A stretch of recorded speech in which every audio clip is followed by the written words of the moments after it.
Okay, I'm going to go ahead and start recording so that we also make sure to get all of the chat here. All right, let's see while we're waiting just a couple minutes for everybody to pop on.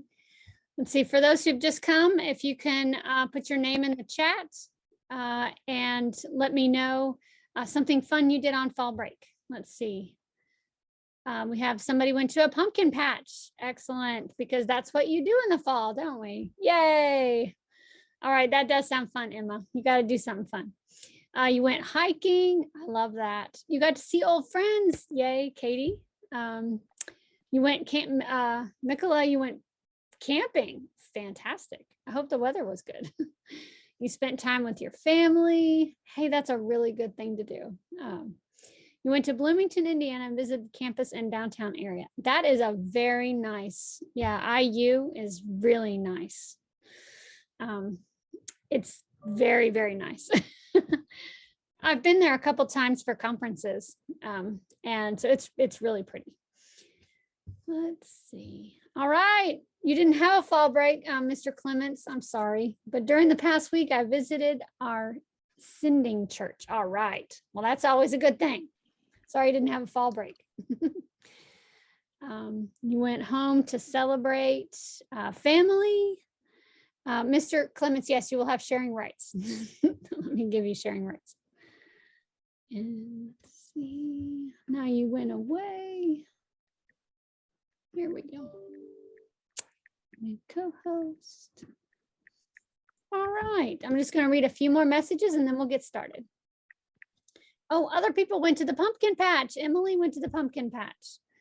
Spent time with family. Let's see.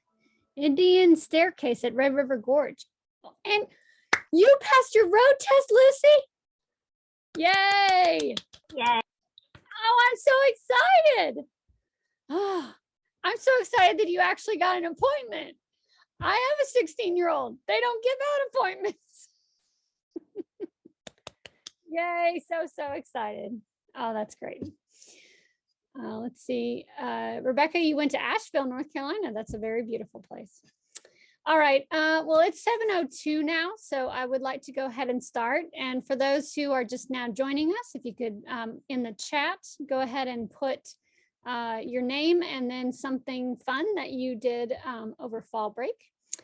And I'm going to welcome you all to TEL and our first main online, I guess I want to call it a meeting, but I usually think of it as professional development. And so teacher educators learn leading and learning. And did I say that wrong? Learning and leading? Did I do that right, Dr. Ryle? Sometimes I say it wrong. I switch them up. But it is, today is October 19th. So welcome everyone who is here. And thanks for all your responses in the chat. This is great. A lot of people did homework. Okay, you went to, Kenna, you went to a bunch of concerts. And Jonathan, you went camping and to a wedding. Wow, that's a lot. Awesome. I didn't do much. I graded a lot. So, all right. So our agenda for today, and I'm Dr. Rhodes for those who do not know me, and Mr. Clements, you probably didn't know me, but I am Dr. Rhodes. So I welcome you to our TEL meeting, and I'm going to say a quick prayer over us, and then I'm going to turn it over to Katie Bruner, who's going to introduce our speakers. And I should have put speakers because we have 3. And we are so excited for everyone that is here. So Dr. Ryle, do you mind if I go ahead and have a prayer? Well, of course not. Okay, I didn't know if you wanted to pray, but I was going to try to do I'm that. happy to do that either way. Okay, well, I'll go ahead and pray for us. All right, dear Jesus, thank you for this wonderful day. Thank you for all of these wonderful students and our guest speakers and faculty, staff, anyone who has joined us from the School of Ed. Be with us tonight as we listen and grow and understand all that is going to be taught to us tonight, and may make sure that we are having attentive ears, and our hearts are in focus for what we're going to learn tonight. And we thank you for all that you have done for us, and thank you for Tel and all of our wonderful students and everyone that is here. In your name I pray, amen. Okay, I'm going to turn this over to Katie. So Katie, take it away. Guys, so I am here to introduce to you our 3 speakers today. We have a wide variety of experiences from everyone who's going to be speaking. It's all on the topic of student teaching. We have Natalie Faree, we have Robert Clements, and we have Ashley DeMichael in that order. So really excited to hear what they have to say to us, and I'm excited to learn. I would like to first introduce Natalie. So Natalie is a senior at Asbury University. She has loved her time at Asbury and all the great experiences she has had on campus, especially with the education department. She just got back 10 days ago from doing her first student teaching placement in Kampala, Uganda at Heritage International School. She's excited to share a little of what she's experienced and some of what God has taught her through that experience. So thank you so much, Natalie.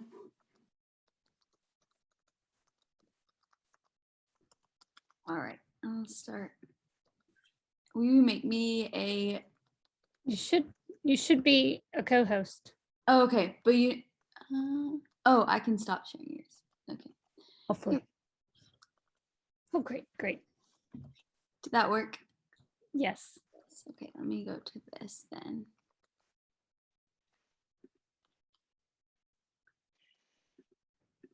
Perfect.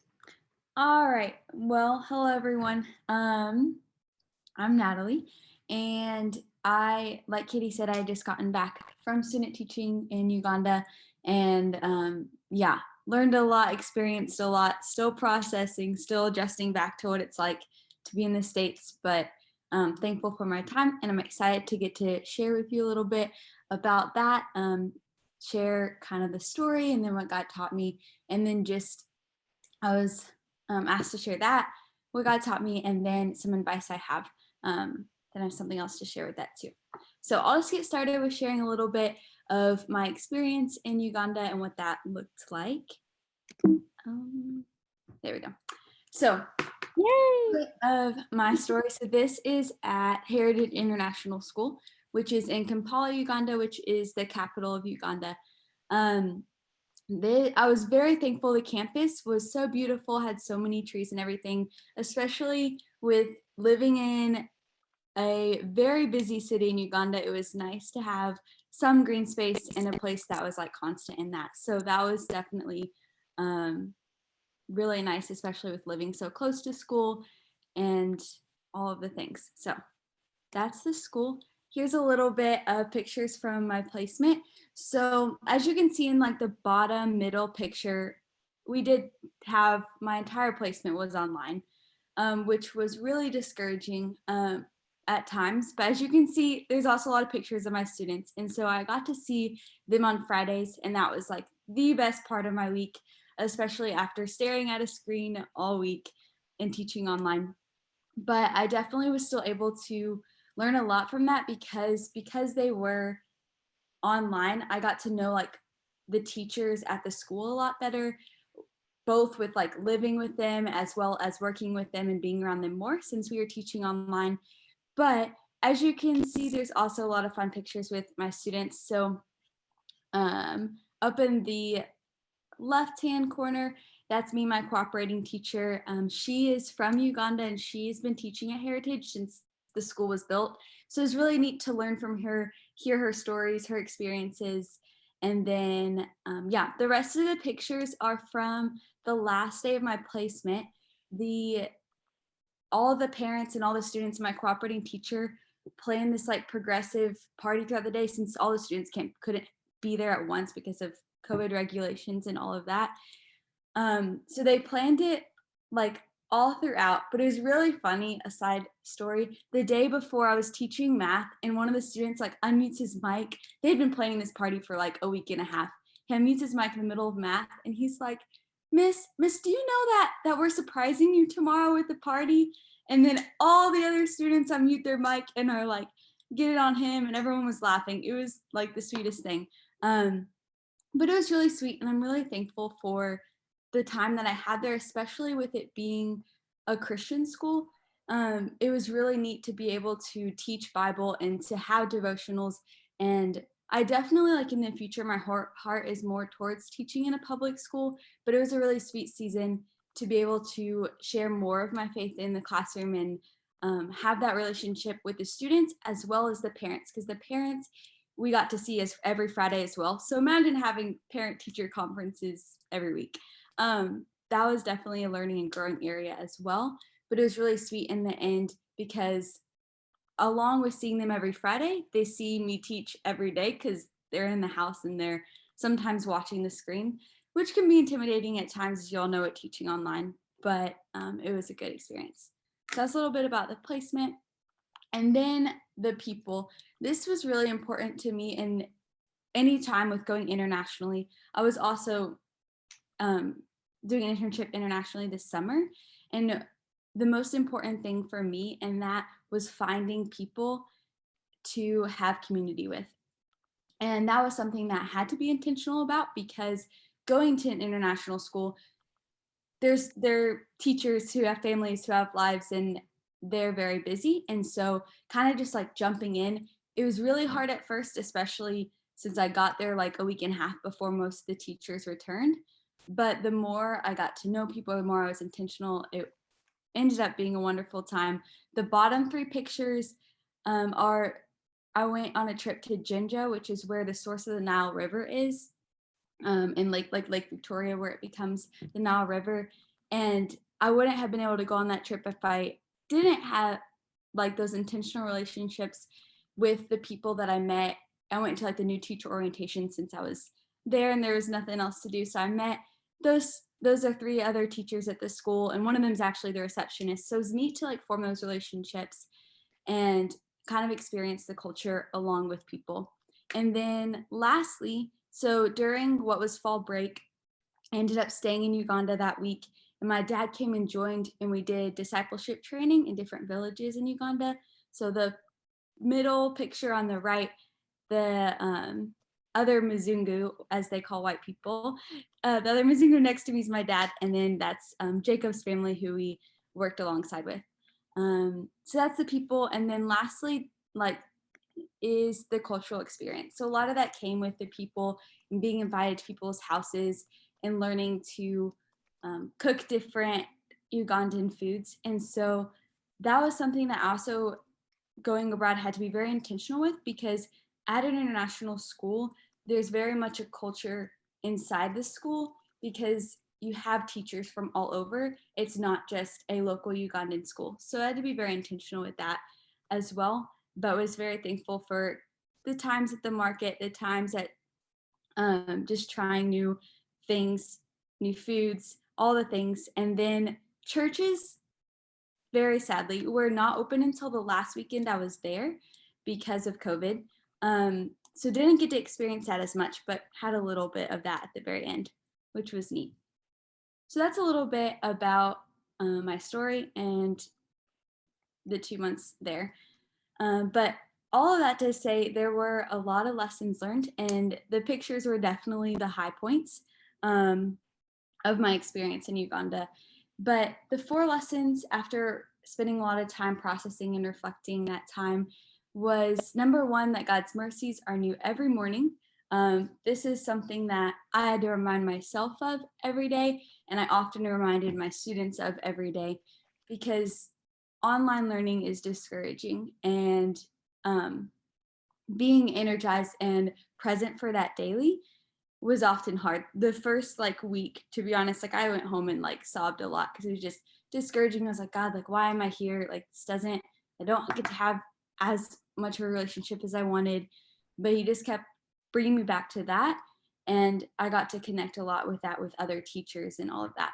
And then number 2 is God is constant in every season of life. That is true. Like when I was in Uganda, that is true with the transition back. That is true in everyone's life whether it's a really stressful time in a placement or a job or whatever, it's the same God who was there a year ago, 2 years ago.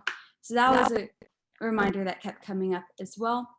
The third lesson I learned, especially from the second grade teacher that I became really close to, she was like amazing at being present in every season of life and just like jumping in and diving in to whatever God has in front of you. And even if it's not what you expected or what you had planned, there's still something that you can get out of it and being present. And that leads into the fourth thing of just being a learner in every season. And that's not something that comes easy. That's something that you have to be intentional about. And that's something I learned a lot about, with it not being all that I had expected before coming, but it ended up being more than. So that was really neat because I was able to be intentional with that. Yeah. And then lastly, my overall advice in these things is just take the opportunities, love the people God has from you, and learn a lot. And then I also, you can see below, I have a link here. This is, so I'm also doing a minor, sorry, I could not think of the word, doing a minor in intercultural studies. And so last semester, finishing that up, I did an independent study on teaching abroad and kind of took, let's see if, yeah, my screen is sharing. So I created this website and took all that I learned from like international teaching in organizations and what it looks like with applying, what it looks like with student teaching. And then I interviewed a lot of people and got a lot of personal stories of people's experiences with student teaching abroad and with teaching abroad. So I have this website. If you're ever interested, I can give you the link. I made it where you have the teaching abroad search engines, different organizations that send teachers. There's different job fairs that a lot of different schools come to like share what positions are open and just talk about that. So there's all of those. There's stuff about a curriculum that's often used in international school called International Baccalaureate. And then information about Stage or CTEC that sends student teachers abroad who we apply with, along with, if you're going through Asbury, you apply through Asbury. And then this is my favorite part, which is personal stories. I got to interview so many people, which was the funnest part of this project. And just there's some student teachers, there's some teachers, and they're all just teachers that taught at international schools. And I plan to keep updating this. I actually just added my story to the end of it. So it's always a work in progress and continually being updated. And then also with the interviews I have with people, it was just advice. What is it like to teach internationally? And it's all there. So that's all that I have. I don't know if there's time for questions because I know we have 2 other speakers to get to, but yeah, thank you for listening to my spiel. Natalie, thank you so much. I'm so glad that you're back. And that was wonderful. I wanted to let everybody know that I put her, and the link works. I tried it. I put the link to her website in the chat. So feel free to just click on that and that will take you straight to her site. Hope you didn't mind me doing that, Natalie. We should have time for question and answers at the end. So I'm going to turn it over to Katie, and we'll introduce our next speaker and just kind of be thinking about any questions that you have, because I'm pretty sure we'll probably have some time at the end. Thank you. All right. Thank you so much, Natalie. That was really good. Our next speaker is Mr. Robert Clements. He and his wife, Molly, have 4 adult children, 1 daughter-in-law, and a new grandbaby. They joined Wycliffe Bible Translators 32 years ago. After raising support, he worked in Dallas at Wycliffe's base in the area of computer support. Following those years, he and his family spent much of the past 20 years in Papua New Guinea. All of those years as a teacher, coach of various sports, and also as an athletic director. 2 years during that time, he was a youth director as well. Currently, he is part of the educational recruitment team and living in Western Michigan. His desire is to see more young people embrace the Bible translation movement, specifically as teachers in international schools. They, in turn, serve the missionary kids so their parents can be confident of the educational opportunities for their children. Thank you, Mr. Clements. see, let's unmute first. Okay, I'm going to start sharing my screen here. Hopefully it will work. I think that's good. Oh, that's not sharing right. Something's wrong here. There we go. How's that? That good? All right. Well, I had a wonderful introduction there. This is my wife, and we are education speakers on campuses like Asbury and many others, especially those that are partnering with Stage. And it was nice to hear Natalie. I had the opportunity, along with a few others, to be in on her training last April when she was doing the Stage orientation, pre-experience orientation training.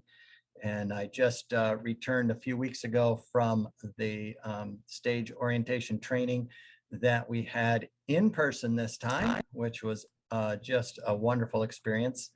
And for the teachers that are going to be, the student teachers that are being going out in the spring of 2020. So yeah, so our family, that's my family when we were in Papua New Guinea. And this is my family today.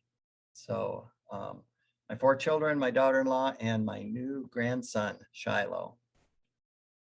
But the main focus of my talk today is on Wycliffe and their vision and how it is in line with teaching. Wycliffe's vision is for all people from every language to understand the Bible and be transformed. And in that vision, we have a mission to serve with the global body of Christ to advance Bible translation and work together so people can encounter God through his word. My specific area in Go Teach with my colleagues that are all educators is to see that all of the MK schools where our MKs attend have 100% of their education needs filled each year. And that's a daunting task because we do have so many needs around the world. But I'm going to start off with some questions that I hope the people here that are listening to me and viewing this will be able to ponder just a little bit. This first question is one that a colleague of mine asks to almost everyone that she talks to when she's recruiting for Wycliffe. Doesn't matter what kind of job that they're looking for, what kind of vision that they have, but how would you describe your dream job? What would your dream job be? And have you ever thought about that? I'm sure that some of you probably have, but many of you probably haven't. What does that look like? I actually had someone ask me this question long time ago before I was ever in Wycliffe Bible Translators. And when I told them my dream job, they said, that's not reality. And I said, well, you didn't ask me if it was reality. You asked me if it was, my dream job. And I told them it was. But the neat thing about that is God has given me my dream job for the past 32 years. And it's been an amazing yet challenging 32 years. What would your best teaching environment look like? Natalie just told of a wonderful experience that she had and how it was an opportunity for her to learn new things, to listen to God, to understand what he's telling her, and to make an impact on the people. Whether you're going to be involved in a public school, a charter school, whether it be here in the States or an international school, what would your best teaching environment look like? I think that's really important for a teacher to look at that and say, how can this fit me as a person, as an individual?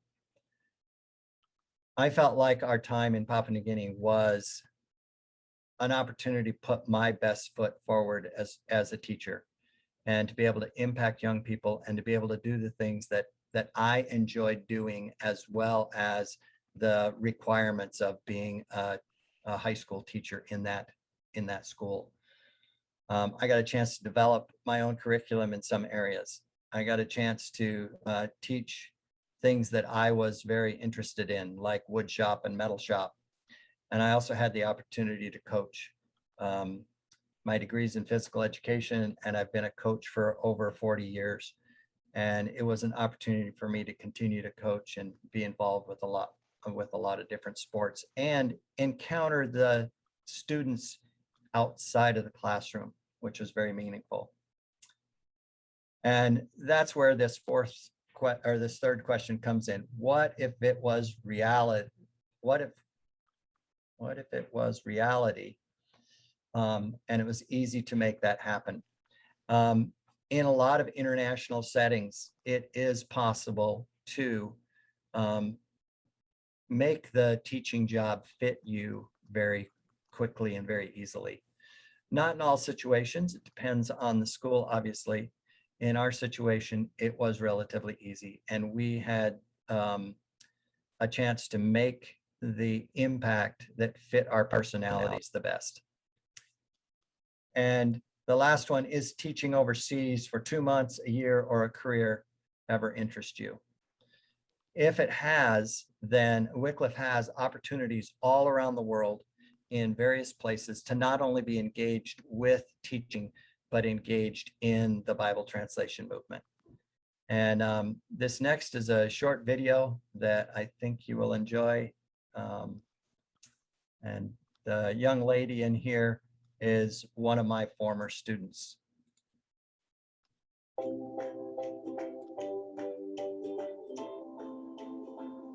We just love teaching in Papua New Guinea. Honestly, I don't think we'd want to do anything else. I teach second grade. I taught kindergarten at the beginning, and now I've taught second grade for the past 2 years. And I'm a high school English teacher. Our students are children of translators who translate all over Papua New Guinea. So it's neat to see through them that you're reaching not just one people group, but groups all over the nation. Before I was part of Wycliffe, I imagined that translation involved a translator going out, getting to know the language of the people group, and then picking up his Bible and then just translating it and then say, here you go. And after working on this job for the last 2 years, I realized that there's no way that could ever possibly happen. Every translation takes a team of translators, and you're not hardly ever going to have a team of translators that at least one person doesn't have children. And so children, we think, are a very, very major part of the translation process. I think our jobs are important in the sense that if teachers aren't there, then the parents have to take the kids and have to homeschool them in the village. So I feel like my role is, if they didn't have teachers, then mom would be overloaded, or even the families would be burnt out and go back home. And that's one less translator. That's one less language that isn't being given a Bible. I didn't go in with the mentality of, I want to support Bible translation. I went in with the mentality of, I want to teach overseas. But by the end of 2 years, it was also being part of something much bigger than myself. It was about Bible translation. It was about changing hearts and lives. It was about something much bigger than just teaching. And teaching is a huge thing, but it's neat when one huge thing can be combined with another huge thing. And that was what was so exciting and continues to excite both of us.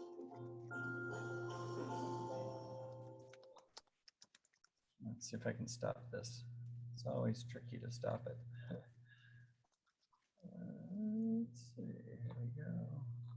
Exit full screen.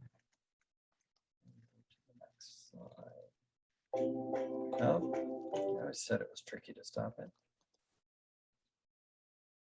Here we go.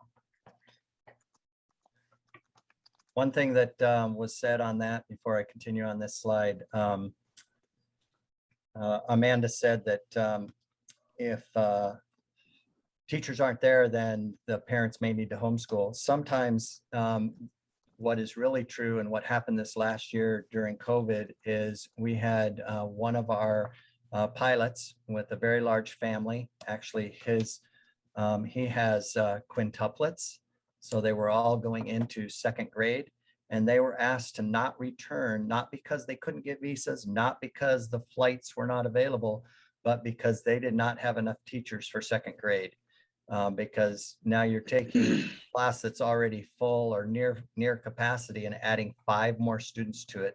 And they didn't have another teacher to teach grade 2 this, so they were asked to wait until the mid-year where they were getting another teacher. So it's critical for teachers to be available so that our work can get done. Wycliffe's founder, Cameron Townsend, said this: "We must invest heavily in our kids' education. If we don't, just when our parents are the most productive, they will have to leave us and attend to their kids' schooling."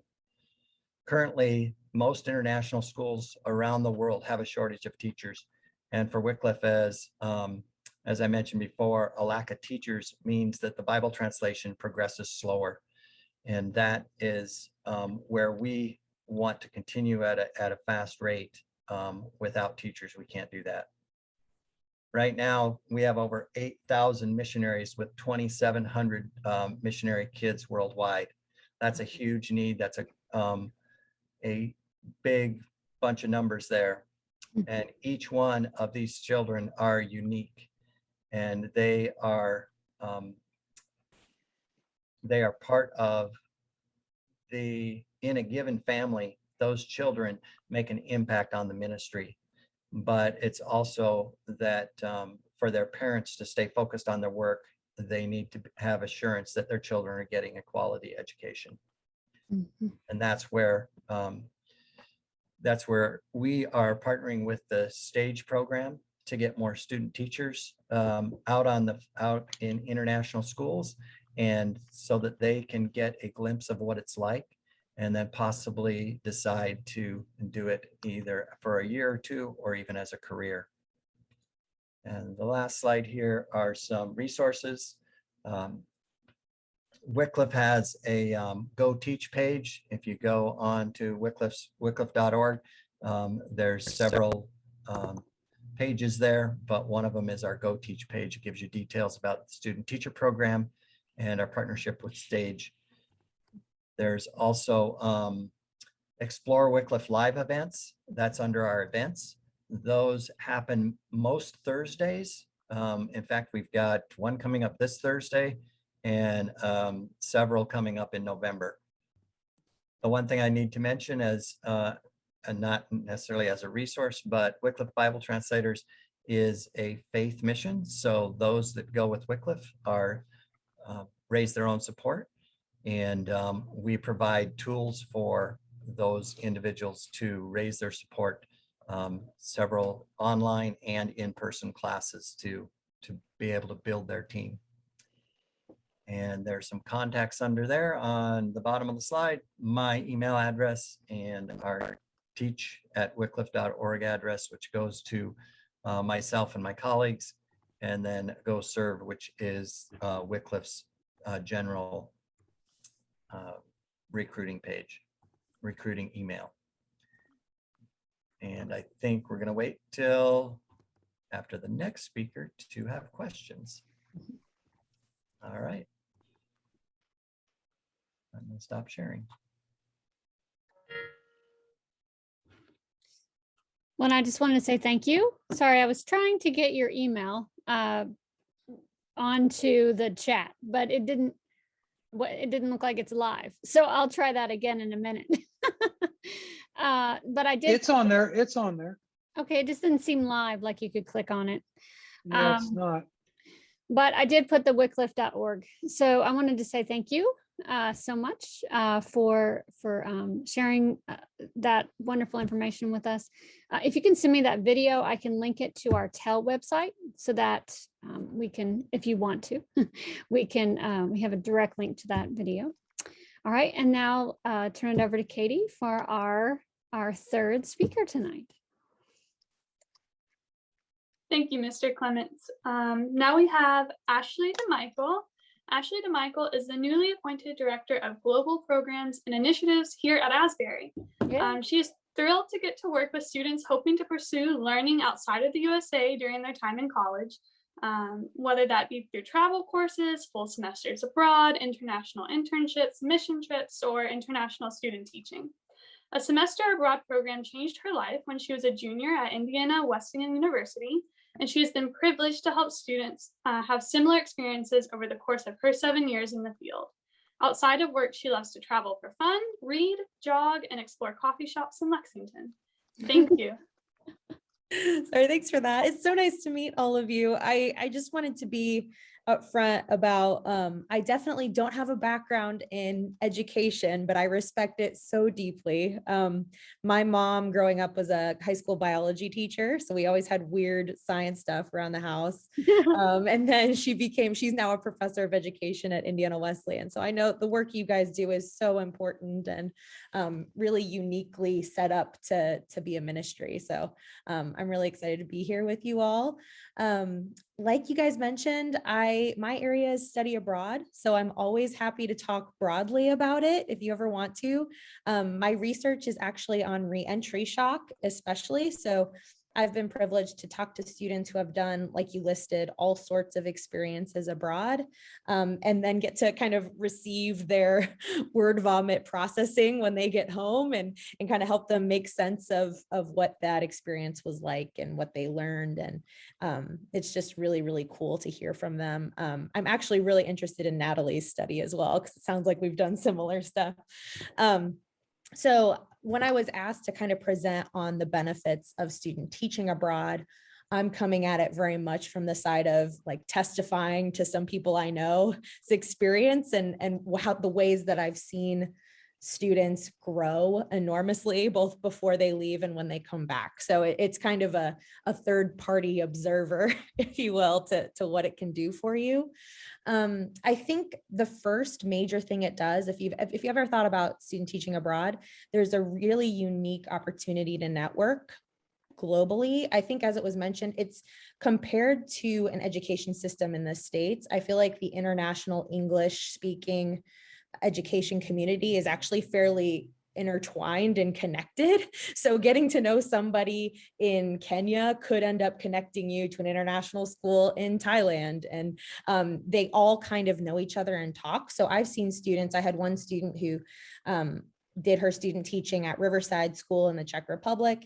And then through that connection, she ended up getting a job at a school in Cambodia when she was done. And she's been on my mind because she after student teaching in the Czech Republic, she went and taught for a couple years on support-based in Cambodia, ended up getting married, and I went to her baby shower in the States a couple weeks ago while she's back celebrating that. So I think student teaching abroad is a real opportunity to connect and network, and professionally could end up in a job offer anywhere I've seen from students. So if you go through that open door, I've seen it can lead to a lot of other professional open doors as well.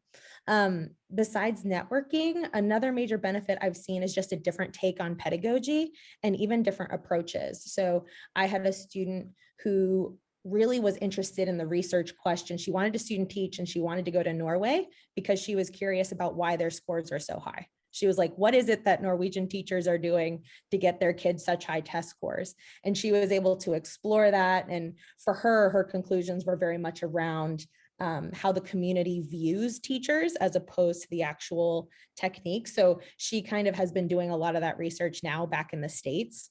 And her being able to see those practices and see that context really helped her get into a graduate program. And she's now pursuing an EDD, looking at test taking and stuff like that. So I think it can be a great opportunity to broaden your research horizons, learn new skills. I had another student who, she was a Spanish major and a math ed major, she was a little bit overloaded. But she did her student teaching in Spain, and she found that a lot of students who have also had an experience learning another language have unique skills that they can bring to learning math, because she saw math as kind of like a language. So she really tried to study and develop techniques that, sorry, I'm on a busy road. I don't know if you can hear the ambulances. So she really worked on developing techniques that could capitalize on language learning and using that in a math classroom. So I saw her student teaching abroad change the actual lesson plans that she was turning in. And she was a really passionate advocate for doing multilingual schools in the state. She's now in the Indianapolis public school system and working really hard on making sure language is an intricate part of education. So networking, changing, developing your skills and the ways that you can do lessons and your research. And then I think the third one is soft skills. Like we talked about, there's something about putting yourself in a context that maybe is not as familiar to you that gives you a chance to be uncomfortable and to persevere and to develop resilience. I had a lot of students talk about, I learned that if I can navigate teaching English to students who didn't have any English background, I can pretty much do anything. I had one student who came back so confident and encouraged. She had been afraid of getting her driver's license, but her student teaching abroad made her feel like she could do that. She could try something hard and come back different. I've had other students who, there's a really independent part of student teaching abroad. So you learn how to be an adult, you learn how to cook. Sometimes you learn how to navigate some of those things. So yeah, exactly. I think you come back a little more confident in your own voice and humbled in unique ways. I'll end kind of this category with my own experience. Sorry, Lucy, I think you've already heard some of this, but my only teaching experience, the last 7 summers before COVID, I usually would spend June, July in China doing English language camps for local students who wanted to do language immersion in their hometown. So I would usually be in Beijing. I would have a classroom of 25 high school students looking at me, trying to figure out how English works. And English is such a confusing, frustrating language. So, but I remember navigating with the staff. I was working with a lot of Chinese English teachers. We were partnering together to do lesson plans and stuff like that, and learning how to partner and be a part of a team with people from all different backgrounds and values and approaches to teaching was so hard and so worthwhile. I would recommend it 10 out of 10. As a teacher, you're going to be part of a team. Sure, you'll have your classroom. Yay, Beijing. Sure, you'll have your classroom, but you'll be part of a teaching staff. And I just found how important it was to invest time in those relationships with your peers. They can give you support. They can challenge you on assumptions you have. I had a lot of individualist tendencies. Thank you, America, for that. But I learned how to think collectively about education through getting to know them. So I think there are soft skills that you gain, learning how to work in a team, learning how to be resilient, learning how to try new things, be okay with failure or discomfort. All of that is a huge, huge part of student teaching abroad. So I don't know if you can tell yet, but I really, really admire it. I admire people who put themselves in a position to try that. And I also want to posture myself in this new role at Asbury as a resource for you. If you've ever thought about student teaching abroad, I know it sounds like Robert would be fantastic. I've talked to Dr. Ryle. He really wants to talk to you. Sounds like Natalie's done some research. I also have a budget and I love the hiccup. And like they said earlier, I love coffee. So if you've ever thought about student teaching, but you're unsure, you don't know how it works, you're not sure logistically what the requirements are, that's my job, to walk alongside you in that decision. So I am going to, I had this little graphic that I was going to share, but I'm going to share it now just for my email at the bottom. So it's ashley.demichael@asbury.edu. If you've considered student teaching or you're not sure, please do let me know. I'd love to talk to you. I also have worked all of those people's stories that I just told. They have all expressed a willingness and a desire to talk to anybody. So I can connect you with any of those students. I've got alums that I know all over the world, and they would love to connect as well. So let me know how I can help you with that. So that's kind of my thought on the value of student teaching abroad. I am also here to be the logistical lady and to remind you of unpleasant things like your CCE. So who all here, I'm going to stop sharing really quick, who's already done their CCE requirement? Thanks, Natalie. Just one. Okay. I was concerned about that. I understand. So every Asbury student is required to do CCE. It is part of your degree. Please do not put it off too long. Student teaching abroad, thanks, Lucy. Student teaching abroad is one way that you can fulfill it, and I'd be happy to talk with you about all of those things. The biggest takeaway, so this is me representing Shannon Montgomery, who you should know if you don't already. The biggest thing to remember with your CCE is that there are some pre-requirements. So if you are planning to get CCE anytime soon, you have got to take a class and or an orientation before you go. So I'm going to go through those requirements really quick. I'm just going to show this to you actually, and I'll send you the document. So let's see here. Okay. So for CCE, if you enrolled before fall 2020, you just have to go to a pre-departure orientation. It's only a couple of hours, but you do have to sign up with us. If you enrolled after fall 2020, you have to do a full class. So that you can see the sections, I think there are up to 8 this coming spring, for example, that you can take the pre-departure class. You'll talk about elements of culture, ways to evaluate, ways to self-regulate. It's supposed to be a helpful way for you to begin being intentional about your preparation. So if you started after fall 2020, consider registering for the class in the spring. If you were before fall 2020, then do the orientation. We have a lot of those in the spring as well. So I am going to actually put this in the chat for you to look at so that you don't have to listen to me talk about it. But it is something you're all going to have to do. And as Shannon says, we would hate for you to have to graduate late or not walk with your class because you didn't do CCE. So it's a really great opportunity, guys. I know it can feel frustrating to have another requirement, but it's really helpful to be intentional. You think that being abroad for 6 to 8 weeks is going to be a long time. It's really not. It goes quick.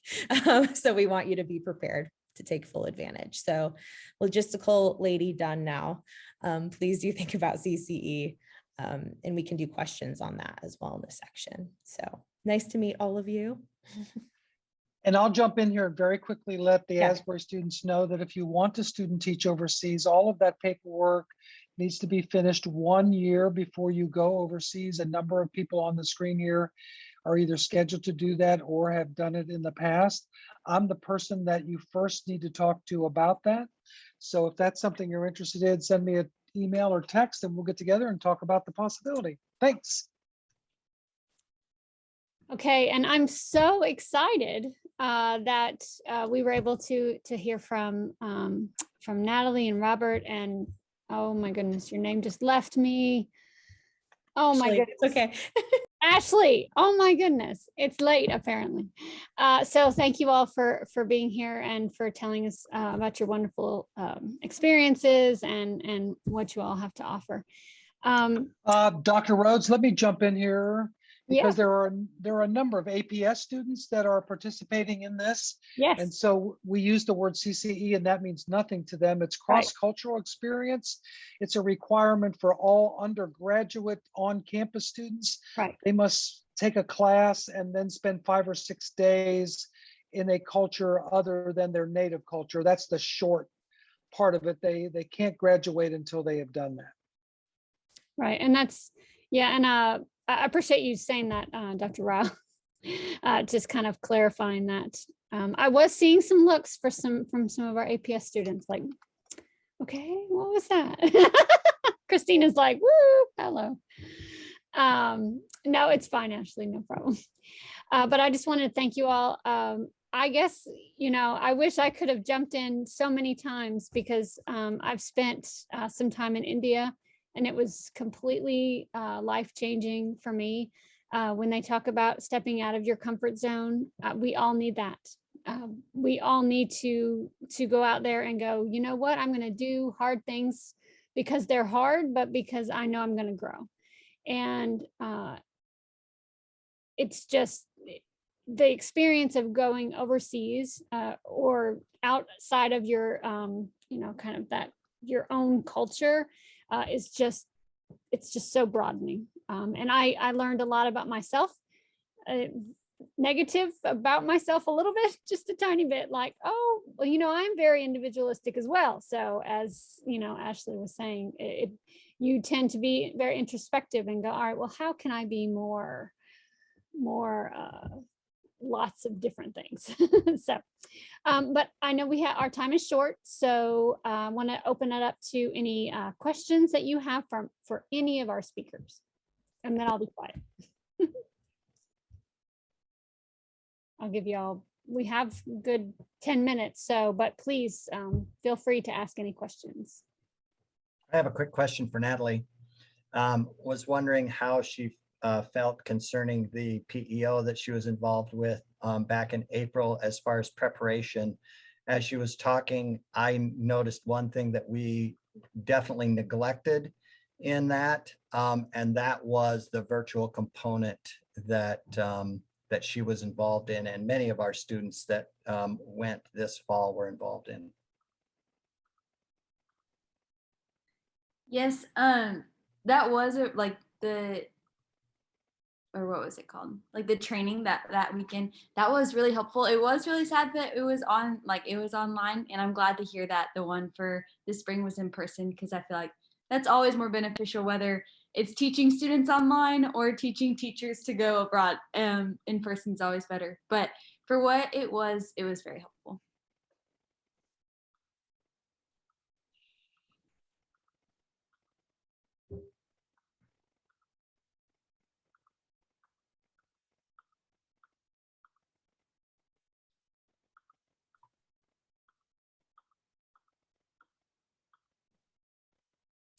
You can also put questions in the chat if you're feeling not so, if you're feeling a little shy about asking questions out loud. Looks like Emma has a question.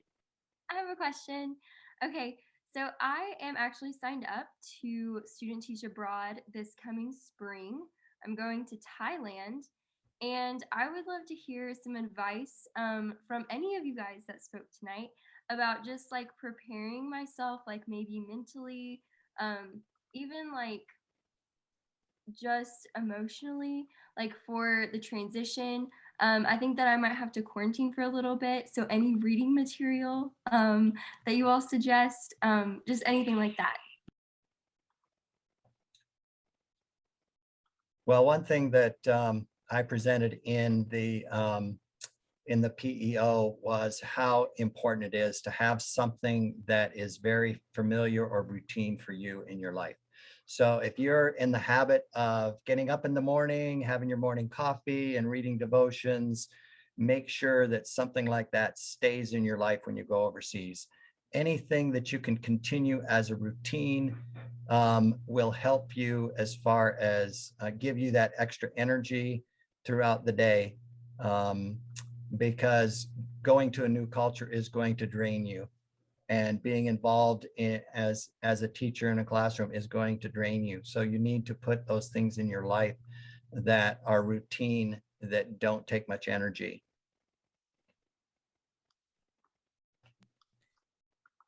I'll throw out there, I think a major part of these experiences is expectation, watching out for those. I think it's been really valuable for me and for students I've talked to before you go, to be really honest with yourself about writing out what you're expecting it to be like, so that you can see it and kind of bring those things before the Lord and before accountability partners, so that you can have the space. Expectations are part of life, but you don't want them to have a stranglehold on your experience, because it's going to go ways you don't expect it to go. And learning how to measure that, not as a good or a bad, but as a just different. So I think being aware of what your expectations are and sharing those is huge. So my best friend is from Thailand. Been to her family's from Chiang Mai. What part are you going to? I'm going to Chiang Rai. Okay, really close by. Fantastic. Okay, so she gave me a whole book list of things to read before I went and visited her family. One that I would really recommend to get a handle on family dynamics is Four Reigns. It's a work of fiction. Four Reigns is in like a king or a queen. And it's kind of about, it's been translated into English from Thai. I would just be curious what you think about it. So that would be one piece of reading I would recommend before you head to Thailand. That's a great one. And I'll send you the list if you're open to that.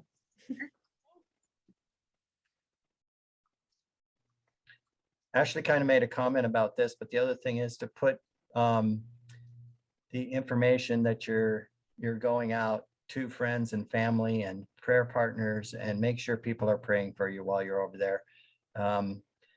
One thing that we have learned in our many years working with Wycliffe and raising our own support and our prayer team is that I honestly, at this point in my life, I wouldn't have done it any other way, because we know that those people supporting us financially are also praying for us. And without the prayers of the people, we would not have been successful. We probably wouldn't have made it all our years overseas in Papua New Guinea had we not had people praying for us. So make a list, contact those people, have them praying for you while you're over there for sure, and getting ready and all those things. Hey, Robert, did you know somebody there named Jim Ratcliffe? Jim Radcliffe. I think I recognize the name, but I think it was before my time. He was there not recently, not too long ago. He has 5 or 6 children that live there. His wife was Kathy. They were in Papua New Guinea for years and years. He's with the Nazarene Church. Okay.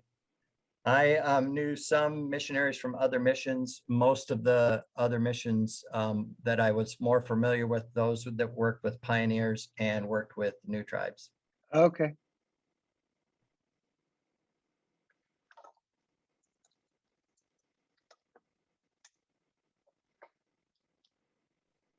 So Emma said she was going out. Do you have other students on tonight that are going out next spring? Yes, I have. I'm not sure if the other one's there or not. Lucy, is she?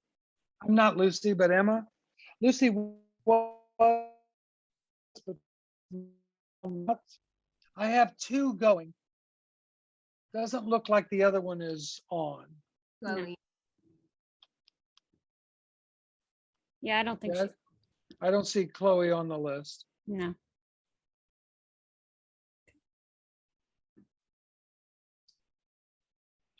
Oh, if I could turn back time, I would. And if was offered, I would have been overseas student teaching when it was time for me to student teach at Asbury. That I don't think it was really available. So, oh, it'd been wonderful.